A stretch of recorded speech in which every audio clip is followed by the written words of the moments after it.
RSS RSS अब बहुत चर्चा में आ गया है। आरएसएस मोदी का इस्तीफा लेगा और मोदी द्वारा जितने भी सीएम बनाए गए हैं, चाहे मोहन यादव हो मध्य प्रदेश के अंदर, या भजन लाल हो राजस्थान के अंदर, या छत्तीसगढ़ में बनाए गए हैं, सभी को हटाएगा आरएसएस। और आसाम के हेमंत बिस्वा शर्मा यह भी लपेटे में आएंगे, एकनाथ शिंदे भी लपेटे में आएंगे। मोदी द्वारा बनाए गए सभी सीएम को उठा करके फेंक देगा कौन? आरएसएस। और मोदी को भी अल्टीमेटम अब दिया जा चुका है। लेकिन जिस तरह आरएसएस ने संजय जोशी को आगे बढ़ाया है, अब तो अड़ गया संजय जोशी के नाम पर, और संजय जोशी नागपुर आ चुके हैं। ऐसी परिस्थिति में नरेंद्र मोदी के लिए इतनी मुसीबत अमित शाह के लिए हो रही है कि इनकी कुर्सी खतरे में जिस तरह आ गई, अब संघ नरेंद्र मोदी अमित शाह की कोई भी नहीं सुन रहा है और इन्हें कोई महत्व नहीं दे रहा है। और साथ साथ पार्टी के अंदर भी यह है सुर, यह आवाज उठ रही है कि अमित शाह, जेपी नड्डा और नरेंद्र मोदी को हटाया जाए। अब इनकी नीति और इनकी राजनीति, इनकी सोच आरएसएस से नहीं मिलती है। आरएसएस पहले वाली भाजपा चाहता है, जिस भाजपा का नाम था, जिसके बेईमानी से चुनाव जीत रहा है, यह दाग नहीं था उस भाजपा के ऊपर। वह भाजपा चुनाव आयोग को लेकर के भी निष्पक्ष दिख रही थी, मांग भी निष्पक्ष कर रही थी और अपने वादों को पूरा भी कर रही थी। अटल बिहारी वाजपेयी और लाल कृष्ण आडवाणी की भाजपा की मैं बात करता हूं, और वही भाजपा आरएसएस आज भी चाहता है। और नरेंद्र मोदी वह भाजपा समाप्त कर दी है और उस भाजपा की सभी वरिष्ठ नेताओं को नरेंद्र मोदी ने हाशिए पे ढकेल दिया, किसी न किसी तरह से फंसा दिया, उन्हें अपनों को ही फंसा करके, गलत साबित करके, उनको गलत इल्जाम लगा करके उन्हें बाहर का रास्ता दिखा दिया। और वसुंधरा राज सिंधिया को जिस तरह से अलग थलग किया गया, अब वसुंधरा राज सिंधिया के ऊपर भी आरएसएस दांव लगाएगा। वसुंधरा राज सिंधिया का भी नाम अध्यक्ष पद की रेस में था, लेकिन वसुंधरा राज सिंधिया को कोई और दिल्ली के अंदर उन्हें पद दिया जाएगा और संजय जोशी अध्यक्ष होंगे और नरेंद्र मोदी को गद्दी छोड़नी पड़ेगी। नरेंद्र मोदी की नहीं चल पाएगी अब पार्टी के अंदर, यह साफ हो गया है, इससे इंकार नहीं किया जा सकता। और अब किसी भी वक्त, और महाराष्ट्र चुनाव से पहले संजय जोशी की ताजपोशी हो जाएगी, ऐसी खबरें बड़ी जोर शोर से निकल रही है अब। लेकिन इस बीच अशोक चौधरी की हम लोगों को चर्चा करनी पड़ेगी। अशोक चौधरी और तेजस्वी यादव दुबई में है। दुबई यादव अपनी पत्नी को लेकर के छुट्टी के लिए गए हुए थे दुबई, और अशोक चौधरी आरजेडी के राष्ट्रीय महासचिव बना दिए गए। और राष्ट्रीय सचिव बनने के बाद अशोक चौधरी का एक बयान और दुबई चला जाना, यह बहुत कुछ दिखा रहा है और बहुत कुछ बयान भी कर रहा है। अशोक चौधरी कांग्रेस से आए हुए थे जेडीयू में। अशोक चौधरी ने कहा, मैं कांग्रेस से आया, मैं कांग्रेस के साथ रहना चाहता हूं, मैं कांग्रेस के उन पद चिन्हों पर चलना चाहता हूं। जेडीयू में है, नीतीश कुमार के दल में, कांग्रेस से आए हैं, लेकिन आज भी कांग्रेस की जड़ें उनके अंदर है।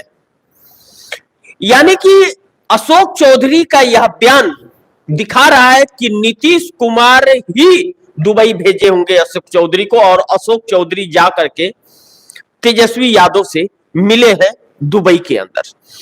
यानी कि एक चीज साफ है कि दुबई से नरेंद्र मोदी की सत्ता की पटकथा नीतीश कुमार लिख रहे हैं। और अब आज 28 तारीख, जब अब हम लोग 9:30 के आसपास सुबह, आप दर्शक हम आमने सामने हैं, 9:20 9:25 हो रहे हैं इस वक्त। आज जेपी नड्डा बिहार पहुंच रहे हैं और नीतीश कुमार से मुलाकात करेंगे। आप दर्शकों को मालूम है कि नीतीश कुमार ने खत लिखा था प्रधानमंत्री को कि हमारी मांग पूरी करो आप, और बिहार में इसकी चर्चा अब बहुत ज्यादा होने लगी है। बिहार में जो चर्चा विशेष राज्य के दर्जे को लेकर के हो रही है, उससे भी ज्यादा 9वीं अनुसूची में आरक्षण को डालने का है। इस चीज को आप दर्शकों को भी नहीं भूलना चाहिए कि जिस तरह नीतीश कुमार ने जाति जनगणना कराई और जाति जनगणना करने के बाद वह जाति जनगणना का फैसला नीतीश कुमार का नहीं था, वह इंडिया गठबंधन का फैसला था, क्योंकि कांग्रेस, आरजेडी, लेफ्ट और जेडीयू का सरकार बना था, 17 महीने की सरकार, वह इंडिया गठबंधन की सरकार थी। तो जाति जनगणना हुई थी। उसी जाति जनगणना को लेकर के जब राहुल गांधी आक्रामक है और अब नीतीश कुमार को नरेंद्र मोदी की नीति समझ नहीं आ रही है, पटकथाएं लिखी जा रही थी, बदली करना था, पार्टी बदलना था उनको, गठबंधन, लेकिन वह चीज फंस गई मामला कि नीतीश कुमार को जो जकड़ा गया और उसके बाद नीतीश कुमार को लगातार जो जकड़ने का प्रयास किया गया, वह नीतीश कुमार को अब रास नहीं आया।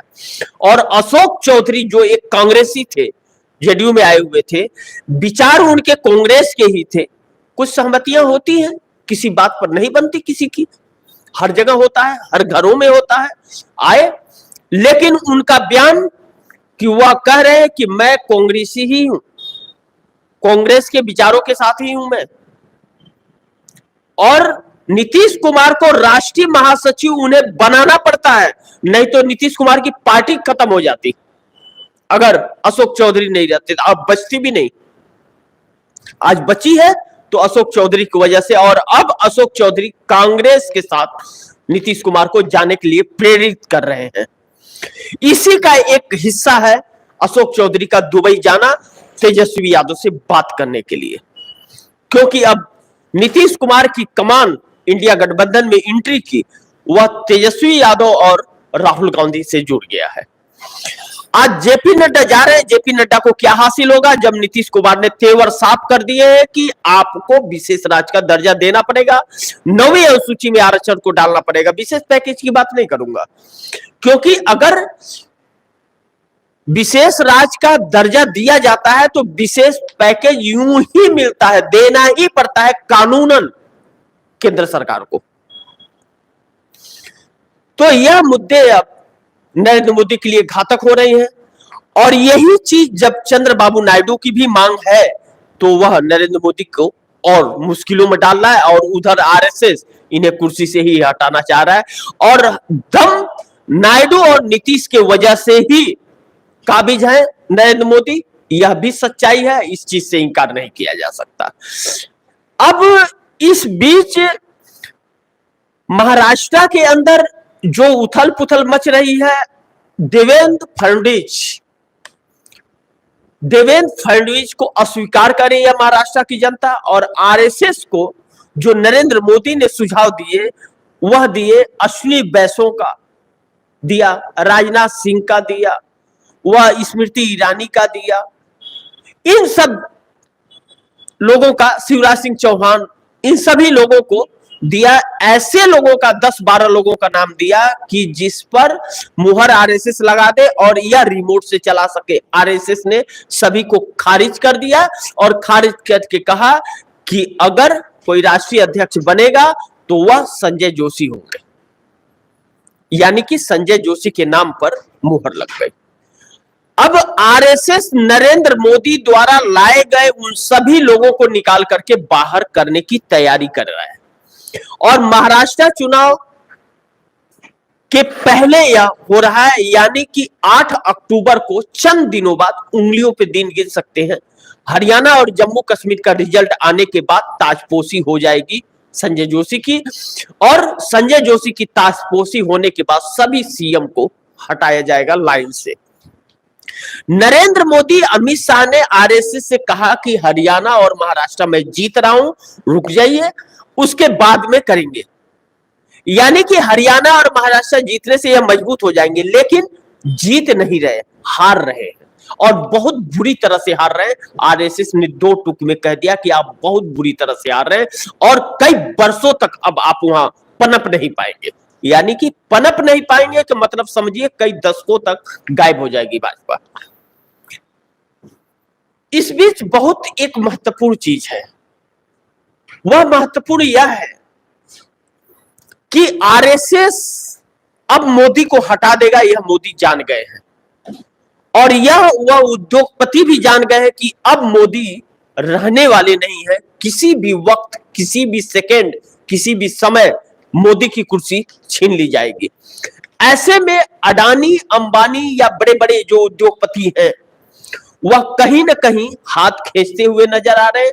और शेयर मार्केट पर ध्यान दीजिए, कभी निफ्टी डाउन हो जाती है, शेयर डाउन होने लगते हैं और कभी थोड़ी सी बढ़ने लगते हैं।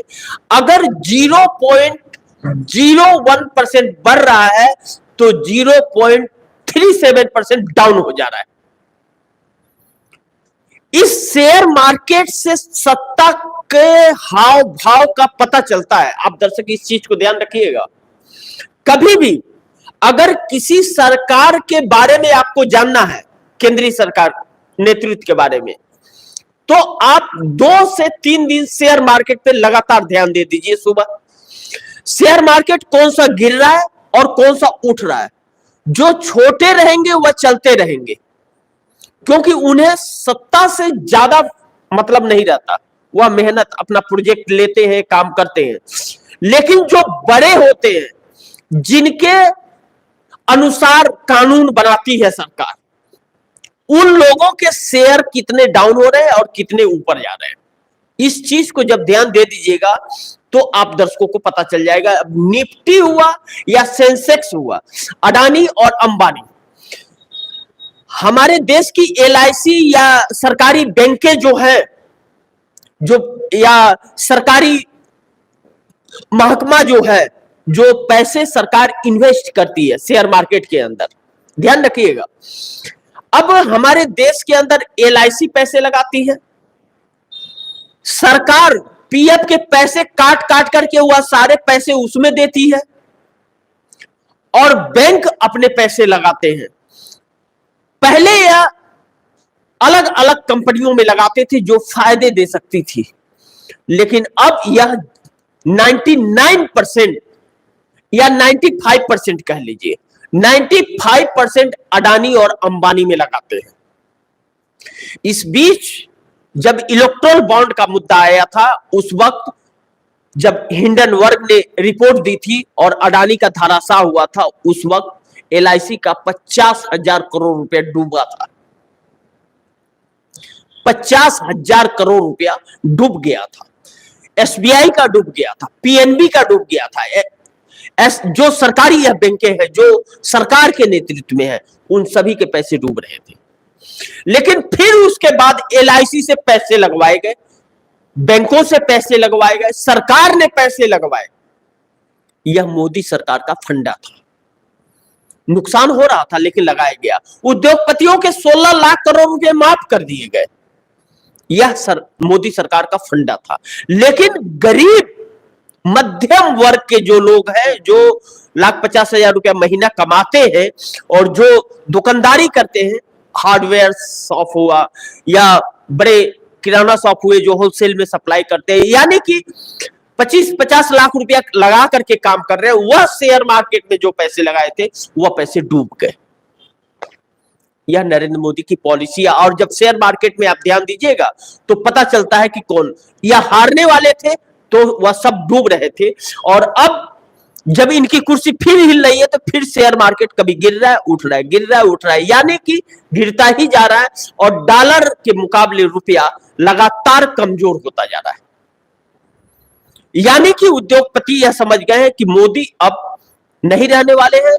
यह इनसे जो हम लोग कमा रहे थे वह दूसरी सरकार नहीं देगी। दूसरी सरकार आम जनता की सरकार आने वाली है, वह आम जनता को देगी, क्योंकि राहुल गांधी के लगातार भाषण इस चीज को दिखा रहे हैं कि वह उद्योगपतियों की खैर नहीं है। उन्हें सिस्टम में रहना पड़ेगा, कोई माफी नहीं मिलेगी और टैक्स बराबर देना पड़ेगा। इस चीज को लेकर के वह डरे हुए हैं और इसलिए वह अपने पैसे अब खाली कर रहे हैं। लगातार प्रतिदिन कई दिनों से लगातार शेयर मार्केट डाउन जब जा रहा है, इसका मतलब वह उद्योगपति पैसे निकाल रहे हैं और उसके बाद छोटे लोग के जो पैसे हैं वही पैसे कभी कभी 0.1%, 0.05% ऐसे बढ़ रहे हैं धीरे धीरे, लेकिन निकल रहे हैं तो एक बैक डाउन हो जा रहा है, वह पैरेलल समानांतर नहीं हो पा रहा है। यह परिस्थिति अब आ गई है।